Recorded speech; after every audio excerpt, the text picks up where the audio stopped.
এই আম গাছটা আমি বগুড়া থেকে নিয়ে এসেছিলাম, কাঠিমন আম। কিন্তু অনেকবার এই গাছে ফল এসেছে, কিন্তু এরকম ফলন এর আগে কখনো আসেনি। প্রচুর পরিমাণে এবার আমের ফলন হয়েছে এই গাছটাতে, এবং আমার দেখে খুব ভালো লাগতেছিল।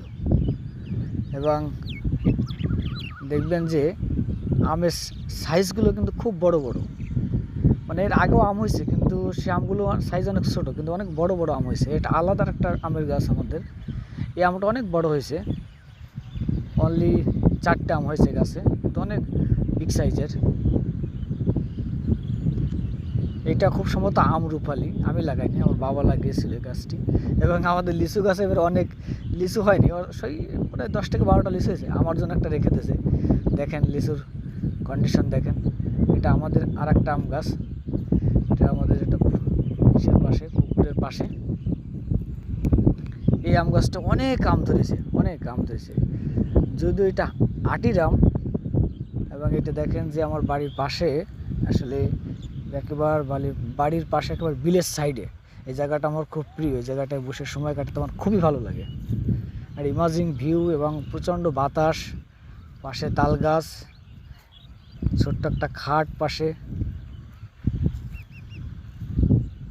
দেখেন। এই সাইডে আর একটা আম গাছ আছে, এবং এই গাছটা প্রচুর আম গাছ হয়েছে। এই আম গাছটা আমি নিজে হাতে লাগিয়েছি, হ্যাঁ। এবং প্রচুর পরিমাণে আম এসেছে গাছটা, আমরুপালি। এটা দেখতে পাচ্ছেন যে থোকায় থোকায় আম ধরেছে। এবং পাশে দেখেন মরিচের গাছ, আমার বাবা আবার প্রচুর পরিমাণে মরিচের গাছ লাগাইছে, প্রচুর পরিমাণে মরিচ হয়েছে আমাদের।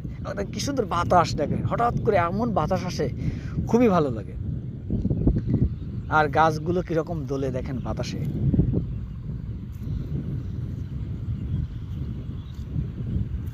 আর এই পাশে সম্পূর্ণ বিল, সম্পূর্ণ মাঠ আর মাঠ। এই মাঠে প্রচুর ধান হয়েছে, এবার ধান উঠে গেছে এবার, এই জন্য মাঠ ফাঁকা।